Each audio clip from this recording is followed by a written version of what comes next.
எண்ணிக்கை எப்போவுமே ஒருத்தவங்களோட வாழ்க்கையை முடிவு பண்ணுறது கிடையாது. எண்ணம் தான் முடிவு பண்ணும். ஸோ எண்ணம் போல் வாழ்க்கை. நம்ம சிஎம் அண்ணா விஜய் அண்ணா சொன்ன மாதிரி தான் சில பேர், நம்மளை பிடிக்காத சில பேர் அந்த நதியில் கல்லெறிஞ்சு விளையாடுற மாதிரி நம்ம மேலே கல்லை எரிஞ்சு பார்ப்பாங்க.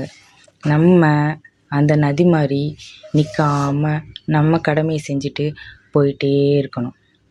நம்மளை வணங்குறவங்களும் இருப்பாங்க, நம்மளை வரவேற்பவங்களும் இருப்பாங்க, நம்மளை எதிர்க்கிறவங்களும் இருப்பாங்க. நம்ம அந்த நதி மாதிரி நம்ம கடமையை செஞ்சுட்டு போய்கிட்டே இருக்கணும். Kill them with your success, bury them with your smile அப்படின்னு நம்ம லைஃப்பை பார்த்துட்டு, நம்ம கடமையை பார்த்துட்டு நம்ம போயிட்டே இருக்கணும். சும்மா கத்திக்கிட்டு இருக்க கழுதைக்கெல்லாம் நம்ம இம்பார்ட்டன்ஸ் கொடுத்தா அந்த கழுதை நம்மளை ரொம்ப சிங்கம்னு நினச்சிக்குமா. ஸோ அந்த கத்துற கழுதைக்கு நம்ம இம்பார்ட்டன்ஸ் கொடுக்காம நம்ம கடமையை நம்ம செஞ்சிட்டே இருக்கணும்.